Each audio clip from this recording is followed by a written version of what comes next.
Hello, this is Rob Mazak, and I'd like to take a moment to welcome you to the Life by Mazak podcast channel. Here on this channel, anything is possible. Any subject will and usually is discussed, and there's no telling how this message will unfold as we work through an idea, through an experience, or through a thought.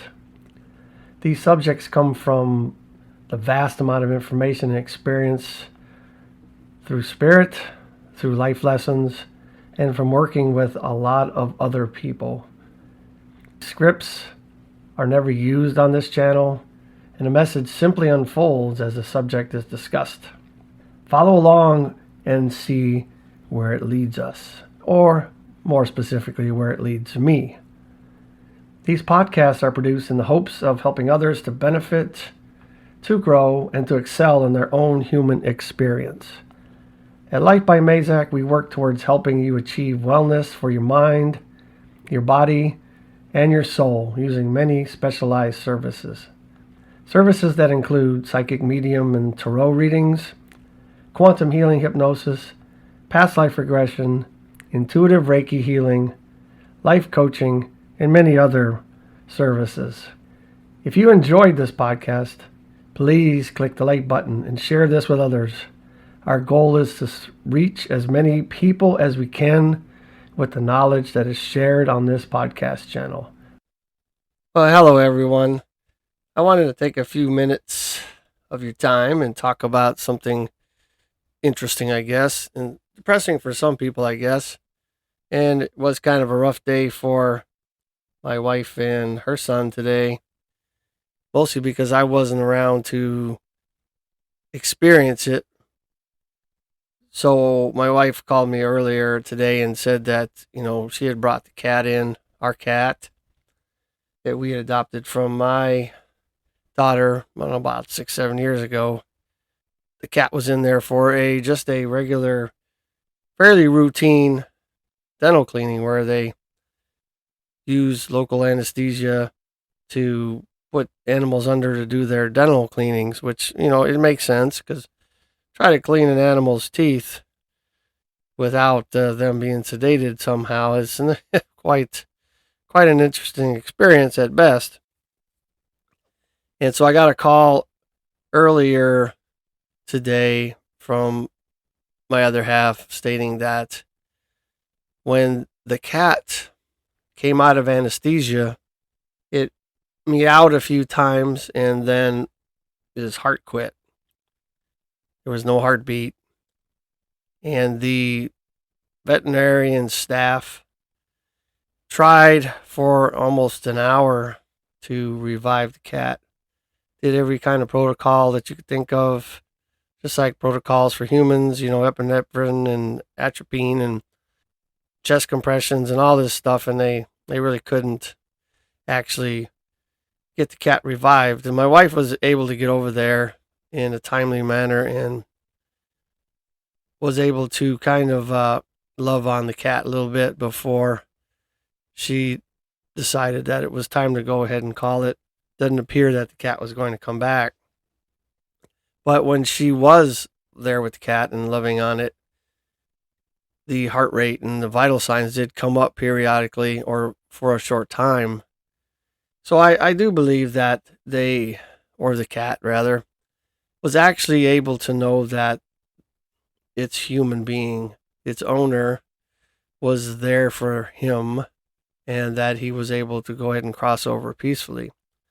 Now, I bring up this story not for sadness or to bring forth dismal and news and, woe was me stuff, but it's interesting that when someone, or meaning animals or people in your life, pass away, which we're all going to get to that point someday.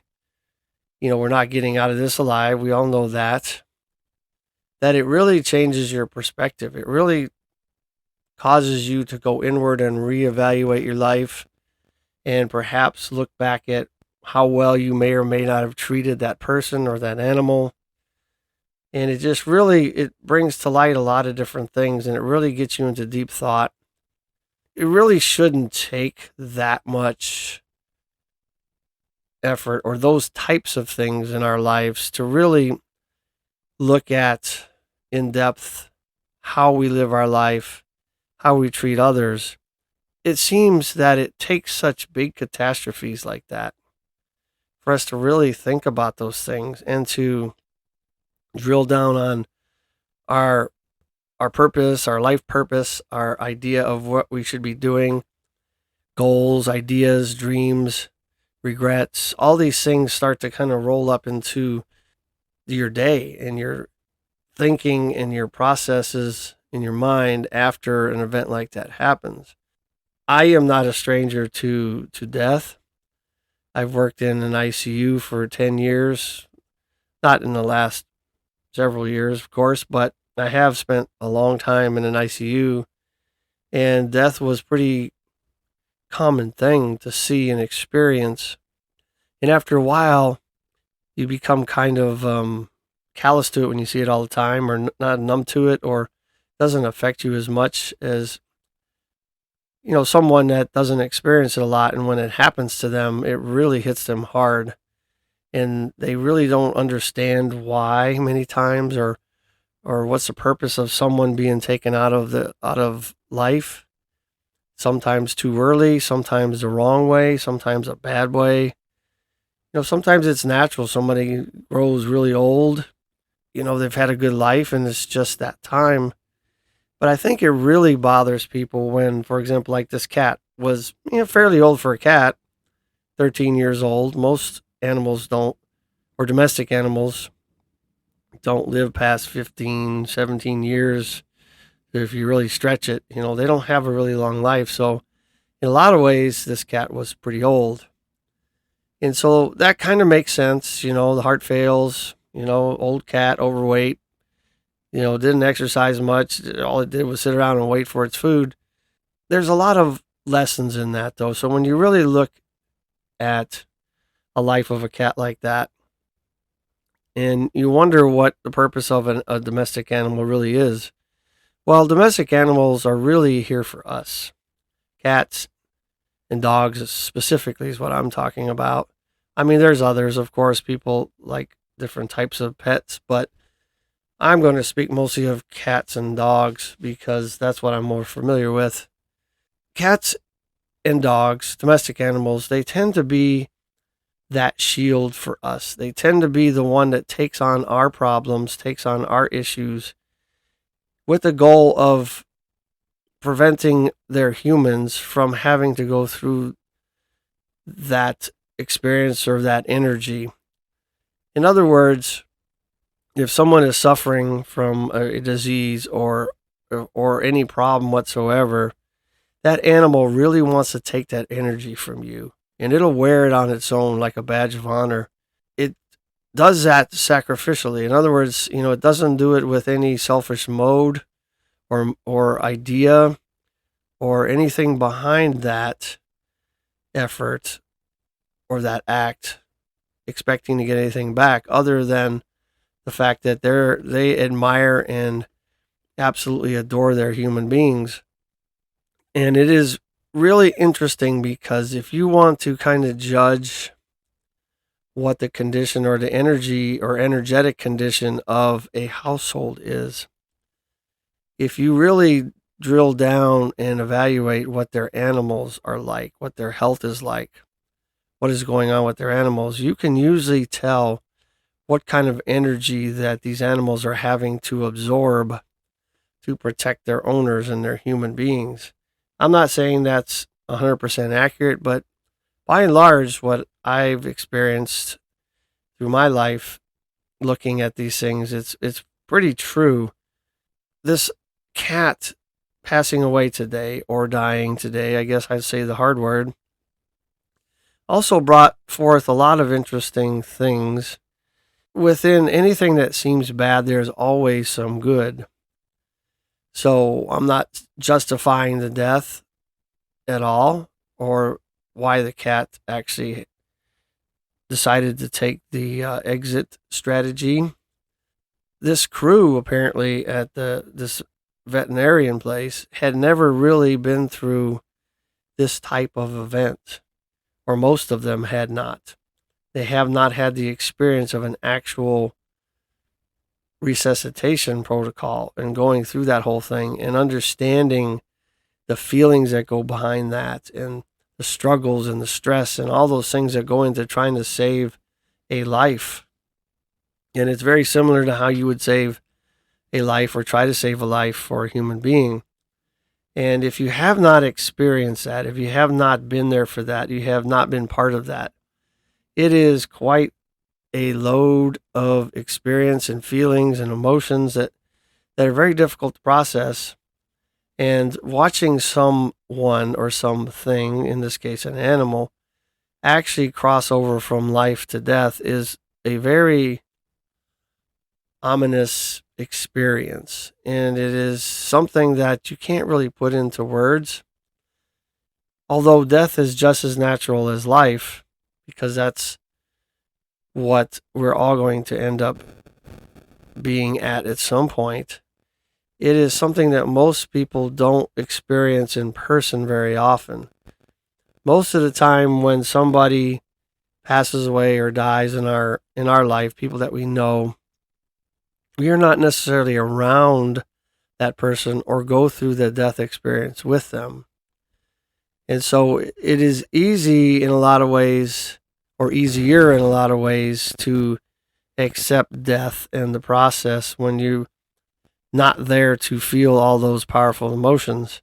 And I don't think people really realize what that is like. But I would encourage everybody that's out there that has animals, that if you reach a point in that animal's life when they have reached a time when it's time to consider euthanization, and it's time because the animal's super sick or whatever the reasons are, that you actually go and be in the room with that animal when that animal is being administered the drugs and the different things to cease the life. Because imagine if it was you and you were being taken somewhere because you were just so horribly sick or whatever, and it is time for you to go through a euthanization process. We don't do that in our society normally, obviously, but just imagine, just put yourself in the shoes of an animal like that. The person who is your partner or your friend or loved one just takes you over there and drops you off, says, well, I need this to happen, and just leaves you there. I mean, the death experience has got to be rough as it is. I don't think death is the problem. I think the process of dying is the problem. If you were in that situation, just dropped off and they started hooking you up to things and getting ready to pump you up, and you had nobody to look to, you had nobody to love you to the end and reassure you and give you a peaceful crossing, imagine how much more of a tough experience, a hard experience that would be if you did not have anybody there for you. So if you have to bring that animal to a veterinarian to do that type of thing, to go through that process, please, please, please be part of that. I know it's hard. I know it's difficult to watch the life leave from your animal, especially if you've had them for a long time and they're a very cherished part of your family. You got to remember the animal itself, because it gives so much of itself, all its life, for you, not for itself. It doesn't, it's very unselfish. It wants to give everything it has to you. Of course, it looks to you for everything because it doesn't have any choice in many ways, especially if it's an inside animal and you're the one feeding it. But I think you get where I'm going with this, is that they are giving all of them to you, and they're always happy to see you. Every time you come in the door, you could be out of the door for 30 seconds to come back in. It's like, oh my gosh, he's back, right? And just wagging their tail or meowing or whatever it is they're doing. There's just no end to the love that they have for you. And it's just so sad to hear that people just drop off their pets at the vet and say, it's time. And I get it. Some people can't handle it. But even if you can't handle it, I would really encourage you guys to find somebody that can go with that animal, especially somebody that has some familiarity with the animal and can help them cross over much easier and much better than the experience I just described to you. I mean, I wouldn't want to do that. I wouldn't want that because I know when it comes time for the death process, if it's not a quick thing, like we all hope happens, I'm sure, because a slow death process can't possibly be fun at all. That's the part that's going to be the hard part. Because once we're dead, all of our problems go away, all of our things go away, everything that we were ever worried about no longer exists. And so whatever you were experiencing life that was bad or not so good, it ceases to be a thing. We all hope that on the other side that there is life, life after death. And in my experience, I do believe that is the case. Talked about that on many podcasts. But the person that I went to do a reading of sorts or reach out to this cat of mine that just passed today, because she is a super psychic as far as pets are concerned. And also with humans, but with pets and animals, she is really talented. And so she was able to describe the cat and exactly what the cat was like before I even showed a picture. According to her, since she does a lot of animal readings and a lot of looking at life after life, like a cat or an animal medium, I guess you'd say. She does connect with animals that have passed, those that are living, just the same. And she describes to me in an interview actually a while back that we did that animals tend to stay animal souls. And I don't know how true that is, but in her experience, that is what happens. And according to her, with this animal, this cat that of mine that passed today, she said that cat was already ready back in line to come back and reincarnate. And I do believe that every animal should have a purpose or a reason to be in somebody's life. If all you're doing is keeping them in the house, go to work all day long, and there's no real mission for an animal, I don't think anybody, even humans, if you did that to them, would thrive at all. And so I encourage you guys also, if you're going to have a pet, you're going to have an animal in your life, that you really dedicate yourself to the animal so that they feel like they have a purpose. They feel like they have a mission, because that is really why they're here. They're here for us. And according to this pet psychic friend of mine, colleague of mine, many of the animals, before they come into this life, choose the people they're coming here to be with, to help, and the reasons they're here to help them.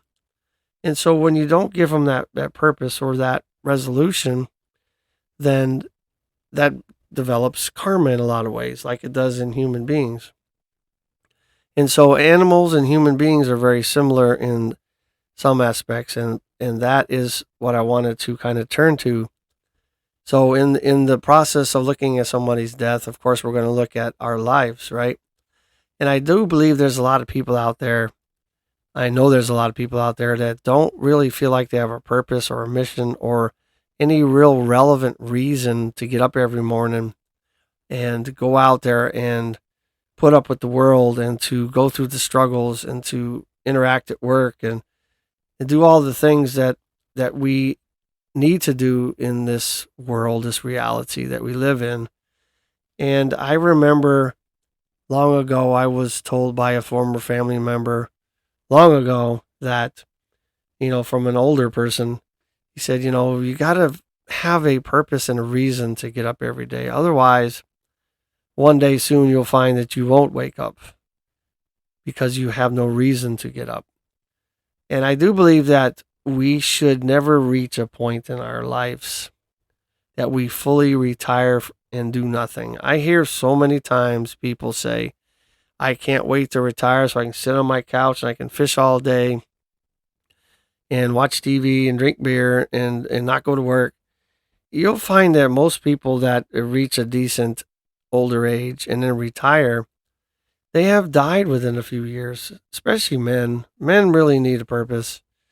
I'm not saying women don't, but men really need something to conquer, right? I do believe though that even if you're going to retire from a job and you're going to get a pension and you're going to have enough money to do some things, you should never sit still. I think you should always give yourself a reason to get up and to move on and to help as many people as you can, or whatever your goal is. Get involved with your family a little bit more. Do some things besides sit around in your living room and watch TV, and drink beer, just like I talked about. I'm not saying those things are bad. I'm saying though, you should always have something to look forward to.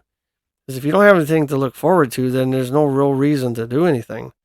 Us as human beings, we need something to conquer. We need something to struggle through to make us better. And I don't know about you, but I think there's always something you can find to struggle through in this life, no matter what stage of life you're in, whether you're having to work 3 jobs, you're a millionaire or a billionaire, or you're a retiree, or whatever status you are in. There's always something that you could find to push yourself, to make yourself better, to give yourself purpose, to thrive instead of just simply surviving. And just like our animals, right? You need to help people as well. I'm not telling you what to do. I'm saying that I think that's why human beings are human beings, because we're not only here to help ourselves, we're also here to help others, because this is something we're all in together. We are part of this great sea. I've spoken about this many times. We're all individual drops of the sea. Without these individual drops of us, there is no sea. There is no universal consciousness, or whatever name you want to give it. We all have our part in the puzzle, and we can't just give up on ourselves, because when we give up on ourselves, we give up on everybody else. And if enough people give up on themselves, our reality starts to break down, and we don't have the quality of life that we were used to. The quality of our world goes down. The quality of everything diminishes. And I think that we have to keep that purpose in front of us, even if we have to come up with something simple, something that's not super monumental to look forward to every day, to do, to push through, to give ourselves something that difficult at best. I'm not saying you have to go through great pains or great tribulations. I'm saying if everything in your life is always easy and you're just living off talent and you are not having to push and grind and understand what that's like, you're not going to grow like you should. And I've heard many people say that there's people that have talent that they can get by on, and they don't really have to know what the struggle is. They don't have to grind really hard. It just seems like everything comes easy to them. No matter what they put their hand to, it just happens and it's easy. And, I'm not here to pat myself in the back or toot my horn. I'm just saying I also find myself in that category a lot. I've heard it from my kids a lot. It's like, of course you're good at it, even though it's the first time you've ever done it. And so talent can take you so far. And then eventually talent will run out, and you will have to figure out how to push further towards that goal, whatever activity you are doing, to flourish and to become better at it. Because if all you're doing is working off talent, eventually that's going to run out. Your good looks are going to run out. Your health is going to decline. All kinds of things are going to change. We have to really remind ourselves every day that we're either living or we're dying. We got to get on with living, or we got to get on with dying. And we all are technically in the dying process. Once we get past a certain age, I think it's 21, 23, 25, somewhere in there, we're stop growing. We actually stop growing, and we begin to decline after that.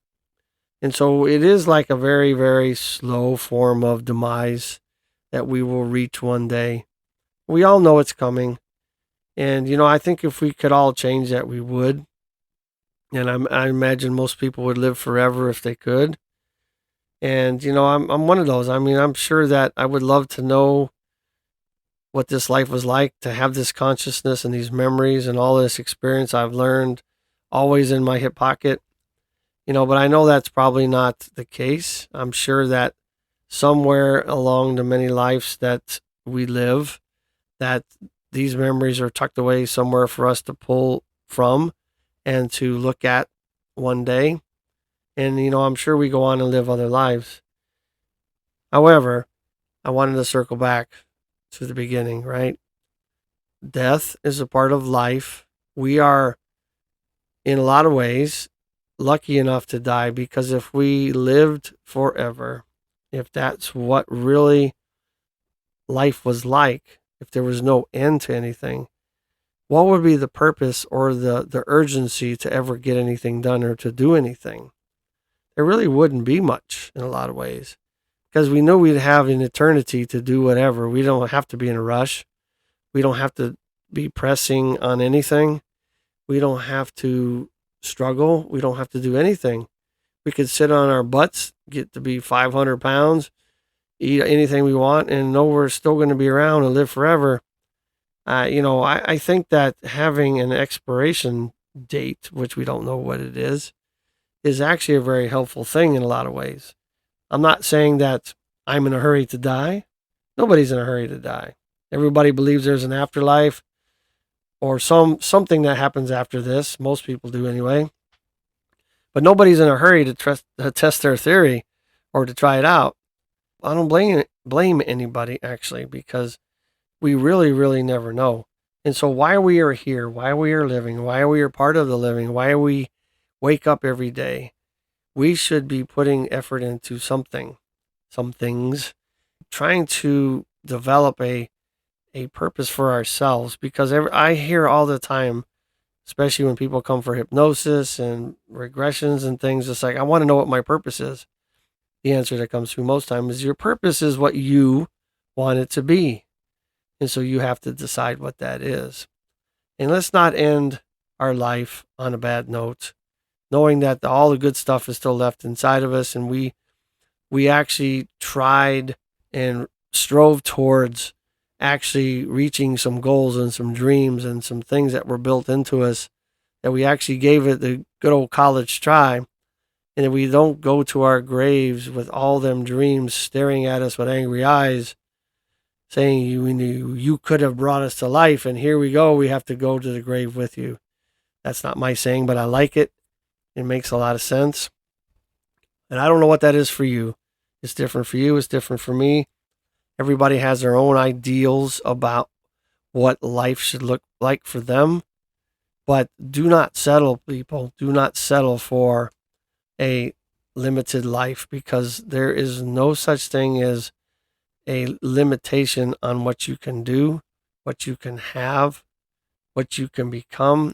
All that is up to you. We are the designer of our lives.